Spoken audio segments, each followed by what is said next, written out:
We've been talking so much about the numbers, and yeah, usually that's how you play devil's advocate, is you talk about, oh, well, stats say crime is down. However, I can tell you firsthand here in downtown D.C. where we work, right here around our bureau, just in the past 6 months, there were 2 people shot. 1 person died, literally 2 blocks down here from the bureau. It was within the last 2 years that I actually was jumped walking just 2 blocks down from here.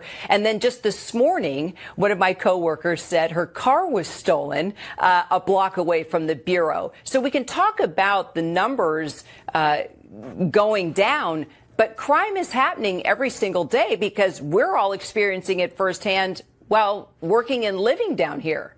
President Trump earlier saying he's deploying the National Guard to the nation's capital and placing police under federal control now.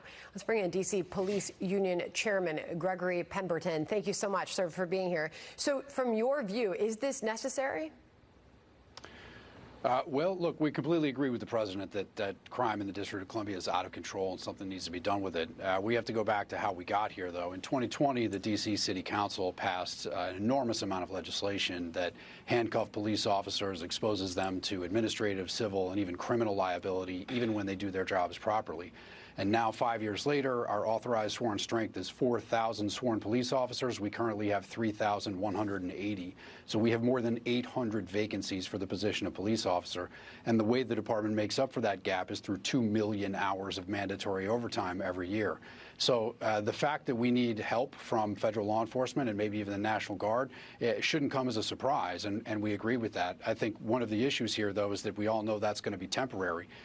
So in order to fix this problem and make sure that it doesn't ebb and flow and that the feds come in and we lower crime and then they leave and we're left holding the bag, it's very important that people know that there is underlying legislation that needs to be corrected so that we can actually properly staff this police department in order to properly police the city. Drug deals. Had a shooting here 2 days ago. To bullets flying not far from where kids were playing at the Kennedy Rec Center. What can we do to make sure that it's safe for the kids? Neighbors from the Shaw, Mount Vernon Square, and Mount Vernon Triangle neighborhoods say they're fed up. In the past 4 weeks, we've had 3 shootings. Stephen McCarty is the ANC for the area. He organized this week's public safety walk. We need to bring everyone together because this is happening here. On hand to hear their concerns, D.C. Police 3rd District Commander Sean Connors. And I can tell you right now, we have less shootings here than we had at this point last year. He told them that by the numbers, crime is down. In fact, D.C. Police say crime is down across the entire city. Does anyone here actually think that? But if you ask these D.C. neighbors, it shows such a lack and disconnect between what